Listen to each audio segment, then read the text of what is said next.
लोगों को जिनसे बात होती थी यहाँ वहाँ, उनको फ़ोन किया, यार ऐसे ऐसे मैं आंसर राइटिंग पे क्लास लेने का सोच रही हूँ, कोई होगा बच्चा जिसको ज़रूरत हो तो भेज देना, बिकॉज दिल्ली में there so much of hub, old Rajendra Nagar, there so many students, तो भाई एक छोटे से इंस्टीट्यूट के नाम पे कोई क्यों आएगा, है ना। और कोई मेरा नाम क्या, मैं कौन हूँ, हु नोज मी, है ना। सरप्राइज दे सेड, यार औरों को तो चल बोल देंगे, हम भी आएंगे। मैं कहा तुम क्यों आओगे? कहते यार तू बहुत अच्छा बताती है, हम इसलिए आएंगे। अच्छा चलो आ जाना। हाँ, first day I went to class with low confidence कि अगर मेरे से किसी ने पूछ लिया पता नहीं आएगा, पता नहीं कौन आएगा।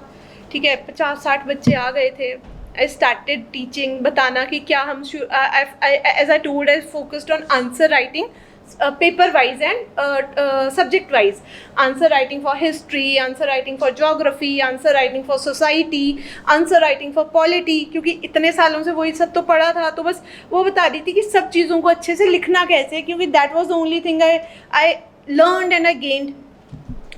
It went very well. ठीक है, जो एक बार क्लास में आ रहा था वो दूसरे दिन नहीं आए तो उसको टेंशन हो जा रही थी कि वी आर मिसिंग समथिंग। हाँ, जितने स्टूडेंट सर के पास थे उससे 3 टाइम्स मेरे पास आ गए। समझ नहीं आया। फिर लगा, फिर उस वक्त जैसे सर ने कहा कि आपको आपकी सेल्फ वर्थ मिलेगी, वहाँ अब लगने लगा कि कुछ कमाया है, मैंने कुछ कमाया है ना। बच्चे आ रहे हैं, पूछ रहे हैं, एंड कुछ सिलेक्टेड स्टूडेंट्स आ रहे हैं, IRS है, उनको अभी भी IAS बनना है। ऐसे डर लगता था, नींद 4 बजे खुल जाती थी, वो टॉपिक्स फिर से पढ़ती थी कि यार अपने लिए तो जैसे मर्जी किया, पर कई क्लास में IRS IPS ने पूछ लिया और नहीं मैं जस्टिफाई कर पाई, कितनी बेइज्जती होगी। उसके चक्कर में तो 3 गुना और पढ़ना शुरू कर दिया। पर अब कैसे, आंसर को एड्रेस करने के वे में, है ना, एक्टिवली। ठीक है, तो सुबह 4 बजे से लेकर 12 बजे तक क्लास तैयार करती थी, 12 से 2 घंटे 1 सोती थी, 1 से 2 तैयार होके जाती थी। ठीक है, फिर क्लास लेती थी 2 से 6 बजे तक। ठीक है, 2 to 6 एवरी डे मेरी क्लास, है ना। और बहुत ही बढ़िया and I was like earning a very handsome money. शुरू में ही विद क्योंकि बैच बेस्ड होता था, तो at the end of a week, after cutting the 50% share of the institute, still I was gaining somewhere between 80,000 to 1.5 lakhs after a week, जो बहुत बड़ी बात थी मेरे लिए। अभी तक ज़ीरो, कुछ भी नहीं, अब इतना पैसा एकदम हाथ में आया। जैसे कि सर ने बोला, सेल्फ वर्थ आई, खुशी आई कि यार मैं भी कुछ हूँ, आ रहे हैं, है ना। बहुत अच्छा जा रहा है यार, ये तो बहुत ही सही चीज़ है ना। और लाख रुपए ऐसे ऐसे करके घर वालों को कि देखो देखो, तो दे वर ऑल्सो हैप्पी कि शी इज़ वो। बट द थिंग इज़ कि बड़ा अच्छा लगा बच्चों से इंटरेक्ट करके वहाँ पे, उनको समझा के, उनको सिखा के। देन आई रियलाइज कि it is a good thing, ठीक है, but I was not meant to be at Delhi and somewhere मेरा ड्रीम क्या था, public services. So my mother said कि एक बार HAS दे के देख ले। नहीं, अब मैं मम्मी PT भी हो जाएगा, मेंस भी हो जाएगा, इंटरव्यू तो नहीं होता मेरा। लाइक एक बार मेरे लिए दे दे, नहीं निकला तो फिर कर लेना जो करना होगा, दिल्ली शिफ्ट होना होगा तो कर जाइयो, पर एक बार दे दे। So I want to clear code, so I said okay. I बड़े बुझे मन से, without any as such preparation. But why I say बुझे मन से प्रिपरेशन नहीं की, क्योंकि पिछली साल 6 साल बहुत ज़्यादा की है ना, ये नहीं कि बिना प्रिपरेशन के निकल जाता है। सो आई अटेम्प्टेड। देन अब UPSC और HAS में डिफरेंस था। प्रीलिम्स में UPSC में एनालिटिकल होलिस्टिक क्वेश्चन PT में भी पूछे हैं, ठीक है, उसके लिए आपको अलग अलग जगह। पर सबसे पहले अब जब मैंने तैयारी स्टार्ट की, जब मैंने फर्स्ट अटेम्प्ट में HAS क्लियर किया, उसके पीछे क्या रीज़न थे कि अब मैं समझ गई थी नीड ऑफ एग्ज़ाम कि हर एग्ज़ाम की नीड होती है।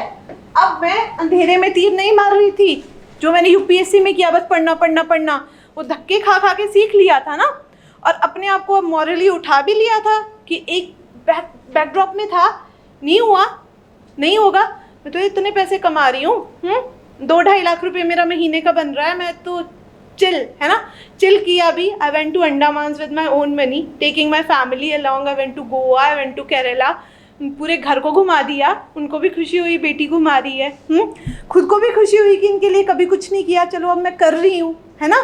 जब आप अपनी फैमिली के लिए करते हो you feel very happy.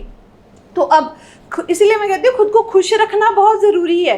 When you keep your self happy your productivity increases many fold, ठीक है। देन व्हाट हैपेंड, अब समझिए नीड ऑफ एग्ज़ाम।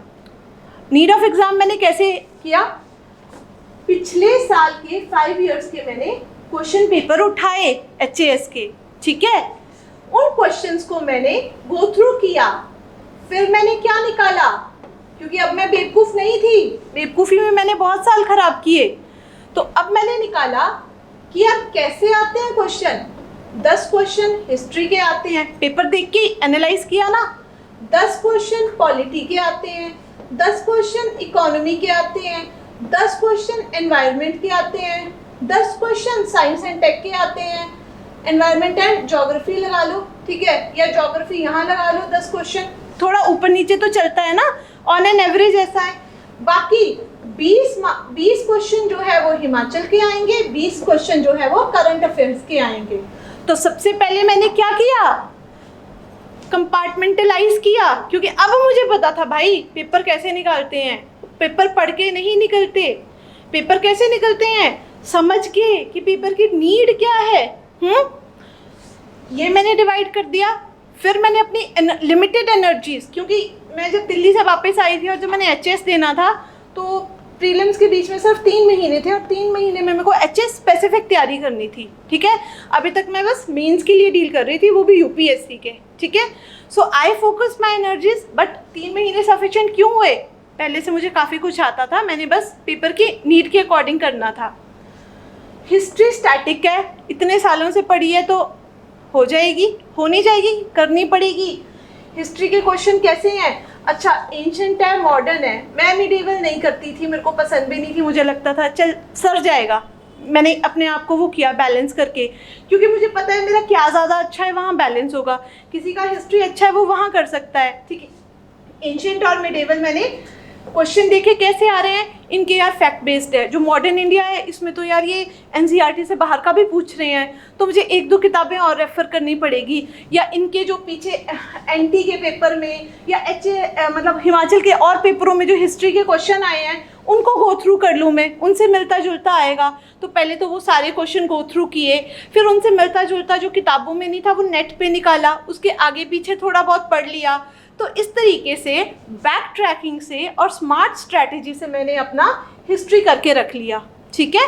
हिस्ट्री के नोट्स बना के रख लिए कि ये पास्ट ईयर में पूछे थे, किताबें तो पढ़ी थी, वो मार्क थी, उनको लर्न करके कि यार ये डेट पे ज़्यादा फोकस करते हैं, ठीक है। ये किसने क्या खोला, आर्य समाज का कुछ ये पूछ लेंगे, उसका पूछ लेंगे, तो वो चीज़ें मैंने और ढंग से डेप्थ में पढ़ी। तो मैंने ये देखा कि इनका स्टाइल क्या है, ठीक है। उस स्टाइल से मैंने हिस्ट्री तैयार की। पॉलिटी लक्ष्मीकांत फिक्स थी, उसके अलावा मैंने देखा कि HAS में ये कमिटीज़ का बहुत पूछते हैं, पंचायती राज की कमिटीज़ के बारे में पूछेंगे, तो वो सारी कमिटीज़ कौन सी कमिटी, फिर मैंने एक लिस्ट बनाई कमिटी की नेट से ढूंढ के, ठीक है। बुक्स पे जो नहीं मिला, क्योंकि मैंने क्वेश्चन देखे वो कैसे पूछ रहे हैं, जो क्वेश्चन वो पूछ रहे हैं उसके अकॉर्डिंग मैंने पूरी कमिटीज़ की लिस्ट बना दी। इस चीज़ के लिए ये कमेटी, ARC ये वाली, इसमें ये पुंछी कमीशन ये बनी, सरकारिया कमीशन इस साल में बनी, क्योंकि वो डेट्स भी पूछते हैं और उनकी अच्छा रिकमेंडेशन ये थी, ठीक है। फिर पंचायत की कमिटीज़ में लोक अदालत के लिए किसने बोला, न्याय पंचायत, मतलब जो रिकमेंडेशन थी 3 टायर 2 टायर या मतलब जो भी ट्रिब्यूनल्स उसमें किसने बोला, वो सारी चीज़ें मैंने वैसे ही तैयार की जैसे HAS में पूछते हैं, वैसा UPSC में नहीं पूछते। बट अब मुझे पता था कि HAS में मैंने पहले क्वेश्चन देखे कैसा पूछते हैं, फिर ये नहीं कि बेवकूफ़ों की तरह किताब निकाली है, किसी टॉपर ने लक्ष्मीकांत बोल दिया, किसी ने स्पेक्ट्रम बोल दी, किसी ने कोई और किताब बोल दी, किसी ने टॉपर नोट बोल दिए। रादर देन पैसिवली रीडिंग कि 4 किताबें रख के वो बेवकूफ़ ज्योति गुप्ता जो किताबें ही पलटती रह गई, अब उसको पता था कि तैयारी कैसे करनी है। क्वेश्चन निकाला, डिमांड समझी, बैक ट्रैक किया, अटैक किया, अपने नोट्स बनाए, तैयारी की, ऐसे करना है, एंड पॉलिटी हो गई। 10 में से ये नहीं होगा कि आपको 10 में से 10 आएंगे। अब मुझे इतना मैं गैस वर्क लेके चली कि हिस्ट्री में 10 में से मेरे को 6 क्वेश्चन भी निकल गए तो बथेरे हैं। 6 क्योंकि मेरे को क्या करना है, निकालना ही तो है, मुझे कौन सा पीटी में 100 लेके बैठ जाना है। पॉलिटी में से अगर मैंने ऐसे तैयारी की, कमिटी पहले बेसिक तो पढ़ा ही अच्छे से, फिर मैंने जो हिमाचल में पूछते हैं वो भी नॉलेज निकाल लिया, तो 10 में से मैंने 8 कर पा रही हूँ। मैंने सबका अपना अपना होता है ना, मैंने भी निकाला। इकोनॉमी में पहुंची, इकोनॉमी में मैंने देखा बजट और इकोनॉमिक सर्वे भी करना पड़ेगा, है ना। चलो कोई बात नहीं, बजट भी पढ़ा, इकोनॉमिक सर्वे भी पढ़ा, उसके क्वेश्चंस कैसे बनेंगे, बेसिक इकोनॉमी आती थी उसको अपग्रेड किया, चलो जी ये हो गया, इकोनॉमी भी हो गया। इकोनॉमी में भी 6-7 नंबर रख के चल पड़े कि हो जाएगा, जहाँ हो जाएगा।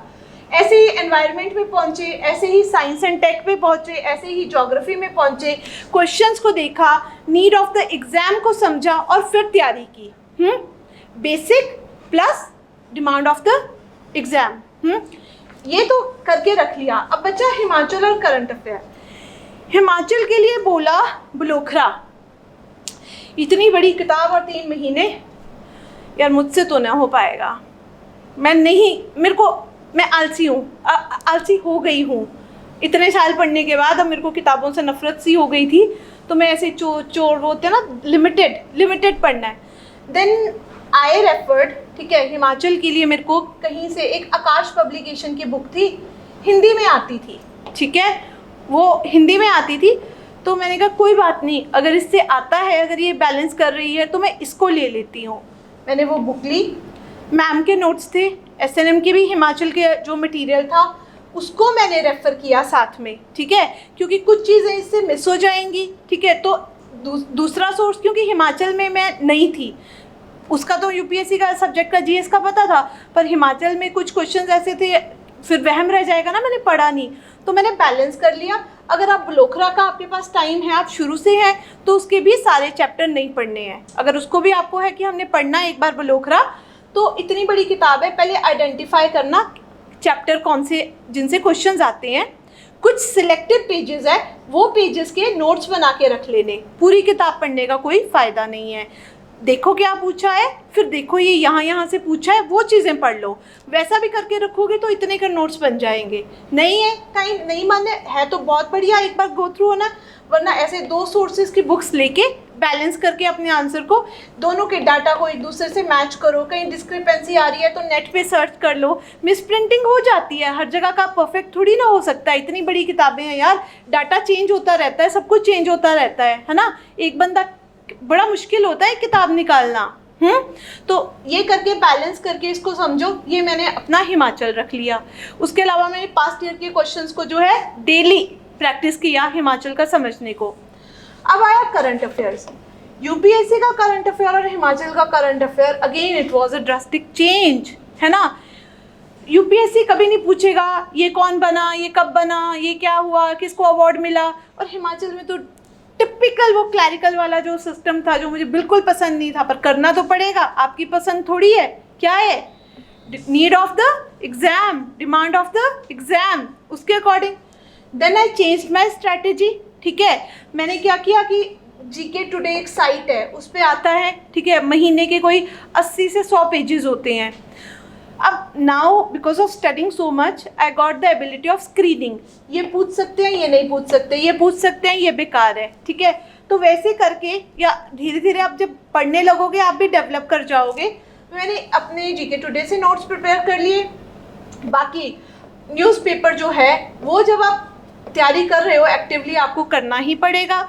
उसके अलावा अगर आपको कोई सोर्स चाहिए तो मार्केट में बहुत सारी जो करंट अफेयर की बुकलेट्स आते हैं, एंड हिमाचल स्पेसिफिक कुछ डाटा है जो मैम एसएनएम निकालता है, ठीक है, उसको आप रेफ़र कर सकते हो, क्योंकि वो चीज़ें मुझसे भी कहीं से छूट जाती थी, पर ये फोकस करते हैं स्पेसिफिकली उन चीज़ों के ऊपर, है ना। तो ये 4 सोर्स मिला के इंटीग्रेटेड मैनर में, ठीक है, ये नहीं कि अलग अलग, वो आपने प्रिपेयर कर लिया। न्यूज़पेपर से पढ़ रहे हो, कुछ छूट गया तो वो यहाँ से कवर हो जाएगा, कुछ छूट गया तो यहाँ से कवर हो जाएगा, ठीक है। तो इस तरीके से आपका जो करंट अफेयर्स है वो रेडी हो जाता है। पर आपने देखना है कि हिमाचल में पूछते कैसे हैं। ये होगी प्रिपरेशन प्रीलिम्स की। उसके बाद आप क्या करोगे, रिवाइज। मेजर फोकस है, एक बार तैयारी करने के बाद आपको first time you prepare, second time you go through, third time you revise. और रिवाइज बहुत ज़रूरी है, बिकॉज रिवीजन के बिना आपको याद ही नहीं रहेगा। आप कितना ही सोच लो, एग्ज़ाम में आप कंफ्यूज हो जाओगे, है ना। कहीं पे आया है, अभी रिसेंटली एक ऑर्गेनाइजेशन बनी है, forgetting the name, just was going through, तो उसमें कौन कौन से मेंबर है, अगर आप सोचोगे कि एक बार पढ़ के हो गया, ये नहीं होगा। And always try to link it with something, है ना, कि जब भी कुछ जैसे ऑर्गेनाइजेशन का ही है तो पहले तो ये देखो इंडिया है इंडिया नहीं है, ऐसे ऐसे एक्टिवली तैयारी करो। कोई ऑर्गेनाइजेशन बनी है, इंडिया पार्टी है इंडिया नहीं है कब से है, ये अगर है ये ऑर्गेनाइजेशन कब बनी, ठीक है, कब इनटू फोर्स आई, ठीक है, पहले फॉर्म कब हुई, फिर फोर्स में कब आई, है ना, ऐसी चीज़ें चलती है ना। तो एक्टिवली कुछ भी पढ़ रहे हो ना, उसका व्हेन, व्हाट, हाउ, व्हाई, ठीक है, ये सब चीज़ें दिमाग में लेके चलो तो आप कभी बोर भी नहीं होगे, ठीक है। तो कोई भी एक न्यूज़ आ रही है, पहले तो समझो इसके बारे में हमें पता है कि हमें नहीं पता है। हाँ, कोई भी एक न्यूज़ आ रही है उसकी स्क्रीनिंग करो, एक्टिव रीडिंग करो। यार खबर को पढ़ के, अभी कुछ दिन पहले एक न्यूज़ थी, न्यूजीलैंड ने अपनी जो विमेन प्लेयर्स है उनको पैरिटी देने का अनाउंस किया है स्पोर्ट्स में, ठीक है। फिर उसके बाद वो अगर खबर, जैसे मान लो वो एक खबर है मैंने पढ़ी, तो सबसे पहले मेरे माइंड में उस खबर को देख के क्वेश्चन आएगा, ये मेरे किस काम की। बी सिलेक्टिव, बी चूजी, है ना। कुछ भी देख के खुद से क्या पूछो, ये मेरे किस काम का, बेकार में कुछ नहीं करो, है ना। फिर मेरे माइंड ने बोला यार ये अगर मैं एग्जाम दे रही होती हूँ, मैं उस पॉइंट ऑफ व्यू से बता रही हूँ, if I am getting a news कि जेंडर पैरिटी जो है इन पे, ठीक है, जेंडर पैरिटी जो है पे में, ठीक है, स्पोर्ट्स में इंट्रोड्यूस कर रहा है न्यूजीलैंड, ठीक है। अब मेरे दिमाग में क्वेश्चन गया, कहाँ, पीटी, पहले आएगा PT, first stage, second is mains, third is interview. PT, मैं बोलूँगी पीटी में क्या आएगा, जेंडर पैरिटी पे स्केल का। अगर पीटी में है, हिमाचल में ये पूछ सकते हैं, which of the following countries recently introduced announced giving gender parity in ये, ठीक है, पे स्केल। हिमाचल में ऐसा पूछने का एक्सपेक्टेड है, तो मैंने कर लिया ये न्यूजीलैंड है। चलिए पीटी पॉइंट ऑफ व्यू से मैंने अपना रख लिया, ठीक है। सेकेंड उसी न्यूज़ में था कि इससे पहले यूएसए ने भी अपने पता नहीं शॉकअप लिया या किसी में विमेन को देने का किया था, एंड 6 years की लॉन्ग बैटल के बाद उनको मिला, ठीक है। ये अब मैं देख रही हूँ यार, ये मेरे को कहाँ कहाँ काम आएगा। मैंने पहले इन्फॉर्मेशन गैदर करना शुरू कर दी, यार ये पीटी में ये बढ़िया है, चलो ये तो नहीं पूछेंगे, फिर भी मैंने रख लिया, ठीक है। अब क्या है, इंडिया का स्टेटस क्या है, इंडिया में क्या स्टेटस है ना। तो वो अब मैं देख रही हूँ पीटी के लिए तो इतना काफी है। ये दोनों एग्जाम्पल के रूप में आ जाएंगे कहाँ, ऐसे, ठीक है। और अगर आप यूपीएससी कर रहे हैं, हिमाचल में तो ऐसे में आएंगे, ठीक है, या फिर कोई सोशल इशू वुमेन रिलेटेड में आ सकते हैं। यूपीएससी में डायरेक्टली क्वेश्चन भी पूछ सकते हैं, सोसाइटी में सोशल इश्यूज में जेंडर पैरिटी उसका, पे स्केल्स का, इन स्पोर्ट्स का। दूसरा एथिक्स में यूज हो जाएगा मेरा, ठीक है, ऐसे में तो होगा ही होगा। बाकी कहीं एग्जाम्पल डालना है वहां पे भी यूज हो जाएगा। तो ऐसे मैंने अपने दिमाग को एक सिग्नल दिया कि अगर कुछ आ रहा है तो ये मेरे कहाँ कहाँ काम आएगा, कहाँ कहाँ मुझे ये यूज होगा। समझ आ गया आपको?